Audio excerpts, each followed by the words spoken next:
This video is brought to you by Brilliant. For most of the past 50 years or so, Australia's economy has been the envy of the Western world. A combination of a reliable commodities industry and a strong domestic economy has allowed Australia to weather basically every major global economic crisis without entering recession, helping earn it the nickname the Lucky Country. However, in the past few months, or even years, it looks like Australia's luck might have finally run out. After suffering its first recession in over 30 years during the pandemic, Australia's economy has struggled to recover. While GDP is still growing, this is only because of immigration, and GDP per capita has now actually fallen for 4 consecutive quarters. So in this video, we're going to look at how the invincible economy became vincible, and why things only look like they're going to get worse in the near future.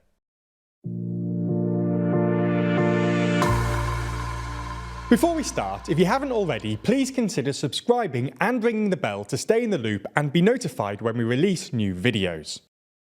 So let's start with a bit of context, because Australia's recent economic history is pretty astonishing. Australia was originally nicknamed the Lucky Country in the 60s because of its abundance of natural resources, including iron ore, coal, copper, gold and oil, and its economic success has been built on exporting vast quantities of all of these around the world, especially to booming economies in Asia like China.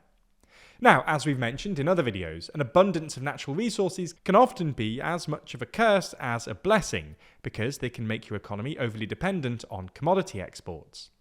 Demand for your natural resources can push up the value of your currency, making your other exports less competitive and making it harder for you to develop more advanced industries. Economies that are too dependent on commodity exports also often breed corruption and inequality, because politicians can develop overly cosy relations with the industry and fail to redistribute the export revenues, which then accrue to a small number of industrialists.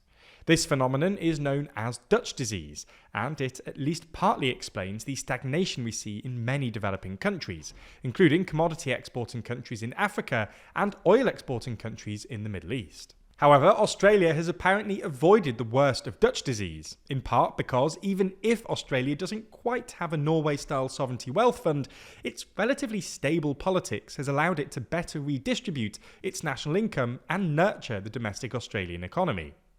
And it's this combination of a reliable export base and a relatively strong domestic economy that's allowed the Australian economy to fare so well in the past few decades.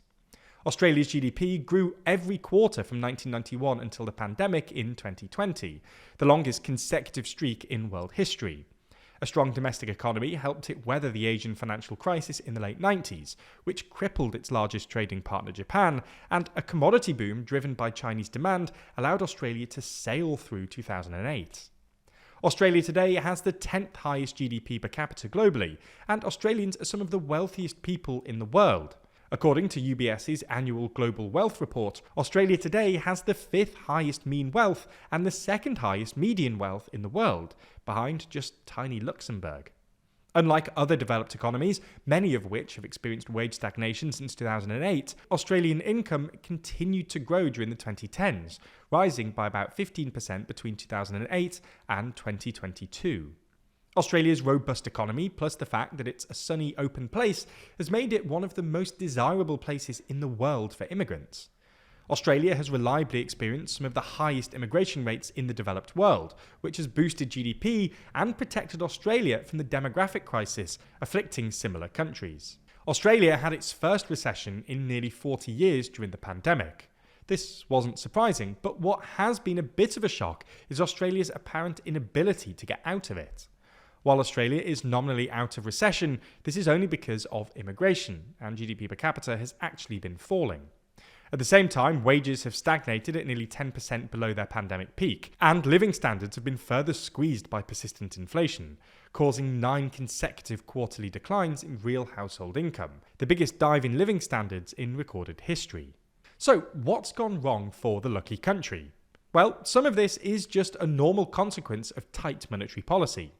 Australia's year-on-year inflation rate peaked to 8.4% in December 2022, lower than in places like the UK or the Eurozone, but it's proven remarkably stubborn, falling to 3.4% in December 2023 before rising to 4% in May of this year.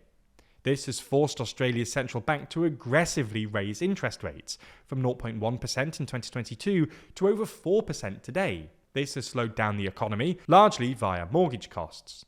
Essentially, because property in Australia is eye-bleedingly expensive, Australians spend a lot of money on mortgage payments, and when interest rates go up, so do these payments, squeezing household spending.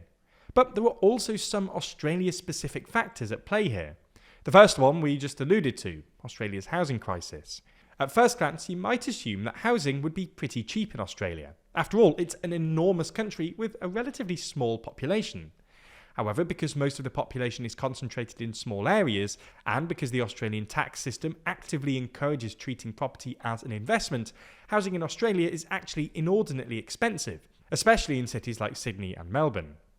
The ratio between the median house price and the median income has risen from about 3 in the 1990s to nearly 10 today, one of the highest in the world, and rising to over 10 in Sydney, Melbourne and Adelaide. High housing costs are bad news for an economy for a whole load of reasons. They reduce domestic demand by forcing households to spend all their money on mortgage repayments or rent, and they prevent people from moving to high productivity areas like cities.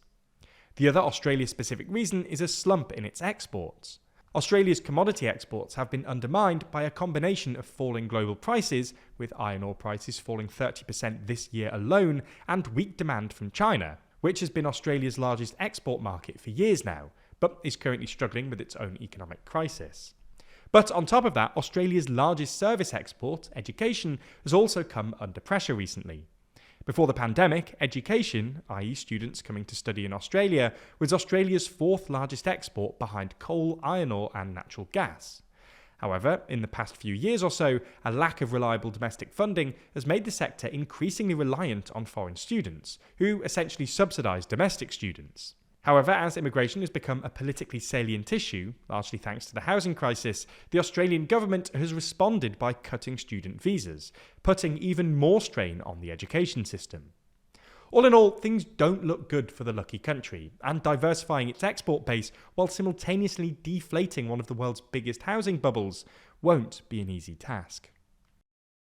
Understanding these kinds of issues is really important, but also difficult. That's why TLDR is here to help you. Unfortunately though, the world's only getting more complex, especially when it comes to tech and AI. Now, I'm not qualified to teach you about that, but luckily Brilliant are. Brilliant is where you learn by doing, with thousands of interactive lessons in maths, data analysis, programming, and AI. Brilliant is a learning platform designed to be uniquely effective. Their first principles approach helps you build understanding from the ground up. Each lesson is filled with hands-on problem solving that lets you play with concepts, a method proven to be 6 times more effective than watching lecture videos. For instance, if you did want to learn more about the increasingly important world of tech, you might want to check out the How Technology Works courses. That runs you through everything from how computer memory works to how exactly GPS can pinpoint your location, or why some online videos buffer, and how compression enables modern streaming. And although I did throw myself under the bus earlier, now I'm not qualified to teach you about that. Jack does have a degree in computer science, and he can tell you that These courses aren't just high quality, they're also far more interesting than the lectures I sat through.